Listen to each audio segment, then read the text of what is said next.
नमस्कार दोस्तों, आज हम व्याख्या करेंगे राम की शक्ति पूजा की। ये निराला द्वारा कृत कविता है। ये उनकी लंबी कविताओं में से एक है। ये मैंने ये देखिए राग विराग सूर्यकांत त्रिपाठी निराला की जो कविताएं सारी यहाँ से इसको मैंने लिया है और आज मैं इसकी व्याख्या करूंगी।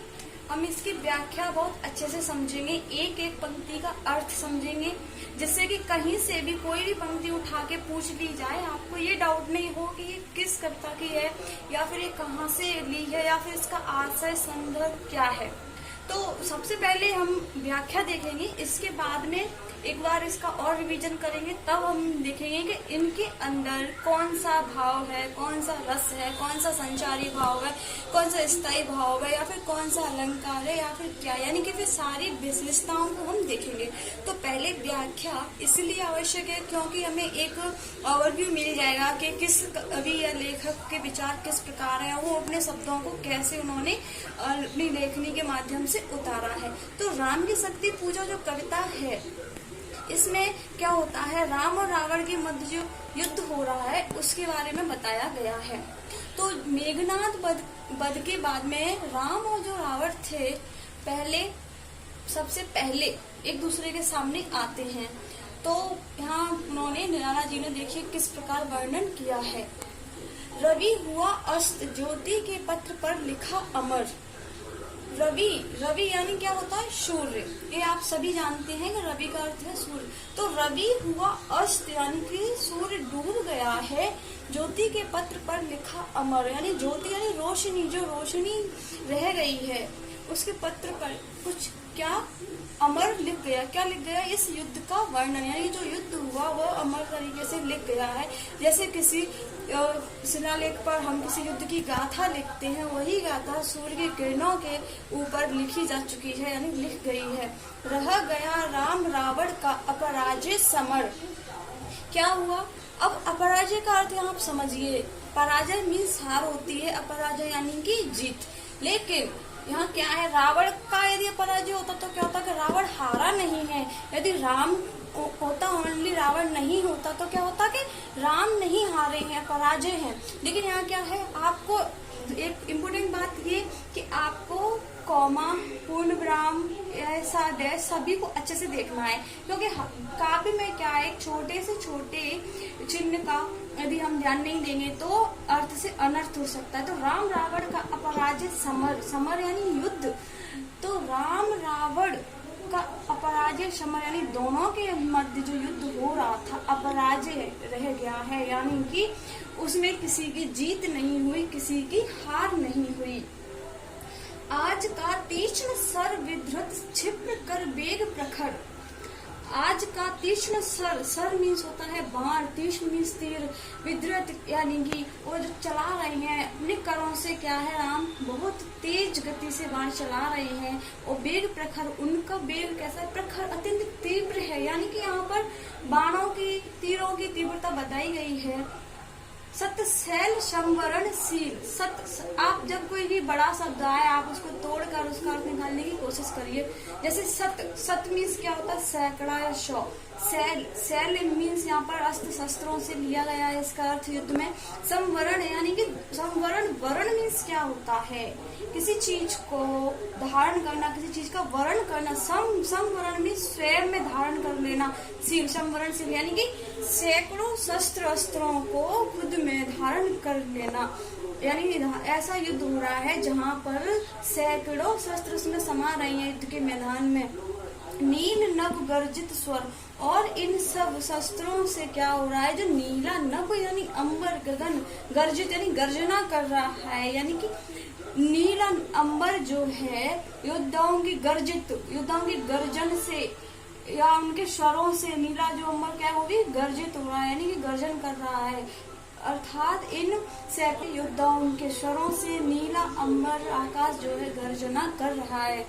प्रतिपल परिवर्तित व्यू वेद कौशल समूह। प्रतिपल, देखिए पल मीन्स होता है क्षण, प्रत्येक क्षण, परिवर्तित यानी बदलना, व्यू मीन्स क्या होता है, युद्ध में बनाई गई रचना जिसमें कि शत्रु को भेद नहीं पाए, यानी कि सामने वाले के हमले से बचाव के लिए ऐसी रचना कर लेना। तो यहाँ पे क्या हो रहा है, प्रतिपल परिवर्तित हो रही है। क्या, यानी कि जो रावण है, रावण की तरफ की सेना है, वो क्या कर रही है, अपनी व्यूह रचना को हर एक क्षण बदल रही है। क्यों बदल रही है? ऐसा कोई कब करेगा जब आप सामने वाले के बाण हैं, यानी कि उनके हमले से खुद को बचा नहीं पाओगे, तो आप परिवर्तित अब करोगे। अपनी जो प्लानिंग है आपने की है, अपनी व्यू रचना आपने बनाई, आप उसको बदलोगे ना। यही काम कौन कर रहा है? रावण की सेना कर रही है। लेकिन भेद कौशल समूह, लेकिन जो राम की तरफ की सेना है, वानर सेना है, वो हर क्षण उसको भेद रही है। यानी कि वो जितनी बार भी अपना व्यू रचना परिवर्तित कर रहे हैं, वानर सेना उनको फिर से भेद देती है, यानी कि उनको हमले का सामना करना ही पड़ रहा है। राक्षस विरुद्ध प्रत्यु क्रुद्ध कीव विषम हूँ, यानी कि जो राक्षस विरुद्ध प्रत्यु क्रुद्ध कपि विषम हूँ, राक्षसों के विरुद्ध में ये जो कपि सेना थी, वानर सेना थी, क्या कर रही है? लड़ रही है। और उन्होंने मजबूर कर दिया राक्षस सेना को पीछे हटने पर। क्रुद्ध कपि विषम हूँ, यानी कि वानर कैसे अत्यंत क्रोध में हैं और वो क्या कर रहे हैं? गुस्से के मारे हू हू की ध्वनि निकाल रहे हैं। हू यानी क्या होता है? वानरों की ध्वनि। ये क्या कर रहे हैं?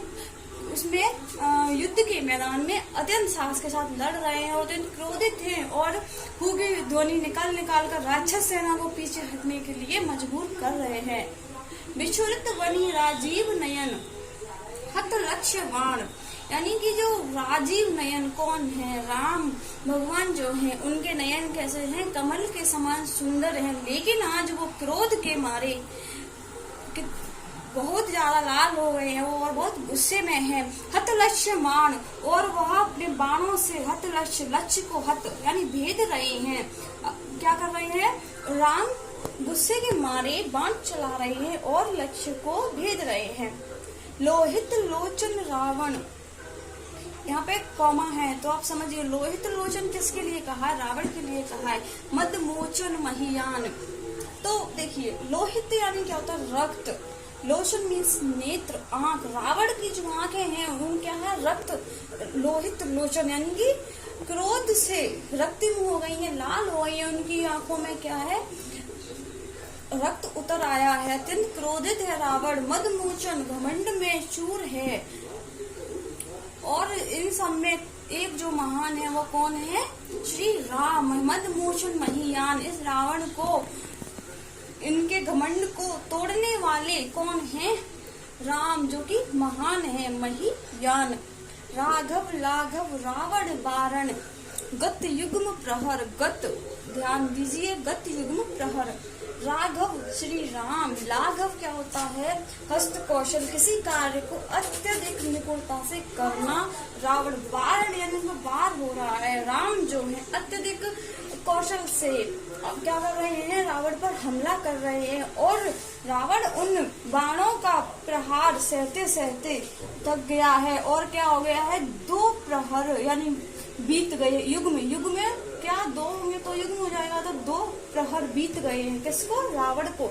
यानी कि जो राघव है, राम है, वो रावण पर क्या हावी होते जा रहे हैं और रावण जो है उनके बाणों का प्रहार सहन नहीं कर पा रहा। उनसे बचते बचते उनको 2 प्रहर बीत चुके हैं।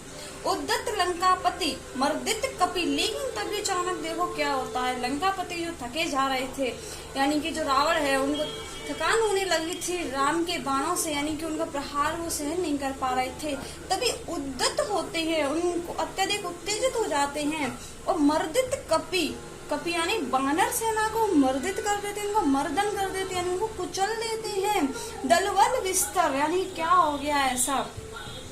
तो यहाँ पर महाशक्ति रावण की तरफ हो जाती हैं, यानी कि महाशक्ति जो है रावण का साथ देने के लिए आ जाती हैं। तभी रावण को क्या है? बहुत साहस आ जाता है और वो अत्यधिक उत्तेजित होकर हमला करता है और उन्होंने क्या किया? जो वानर सेना है उसका मर्दन कर दिया। ठीक है, यानी वानर सेना को पूरी तरह से कुचल दिया। अनिमेष राम, अभी देखो राम को क्या हुआ? राम सोचते हैं अचानक ये क्या हो गया? वो बिना पलक झपकाए देखते रहते हैं कि अचानक रावण में इतनी शक्ति कैसे आ गई। अभी तो रावण को हम विजय करने वाले ही थे कि रावण अचानक इतना शक्तिशाली कैसे होता जा रहा है। विश्वजिद्दिव्य सर्वभंग भाव सर्मिस बाण भंग यानी चूक रहे हैं। यानी कि पूरे विश्व को जीतने वाले श्री राम के जो बाण हैं अपने लक्ष्य पर नहीं पहुंच रहे हैं, लक्ष्य से भटक रहे हैं। यानी कि अब वो अच्छे से लक्ष्य तक अपने बाणों को नहीं पहुंचा पा रहे हैं। यानी कि उनके बाणों का रावण पर कोई असर नहीं हो रहा और बिना पलक झपकाए हुए राम ये सब देख रहे हैं।